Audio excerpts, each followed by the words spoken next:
High বন্ধুরা, দেখো আজকে সয়াবিন রান্না করেছি। অনেক দিন বাদে সয়াবিন হলো বাড়িতে। কেমন হয়েছে বলো। এই জাস্ট রান্না করে এখনও নামাইনি, দেখো ধোয়া বেরোচ্ছে। কেমন লাগছে বলো। দেখো সয়াবিনগুলো একদমই গোটা গোটা আছে, কিন্তু আবার নরমও হয়ে গেছে। দেখো একদম খুন্তি দিলে ডুবে যাচ্ছে। কেমন হয়েছে জানিও একটু। ভালো লাগলে লাইক কমেন্ট করো।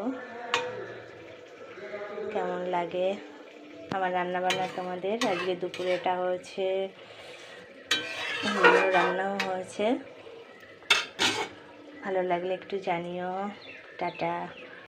দেখো বন্ধুরা, নামানোর পরে লুকটা এমন এসছে। এই জাস্ট নামিয়েছি, হাত দিয়ে ধরতে পারছি না, বাটিটা গরম, তাই কাপড় দিয়ে ধরে দেখাচ্ছি তোমাদের কেমন লাগলো সয়াবিনটা। একটু বলবে, একটু মশলা দিয়েই করেছি।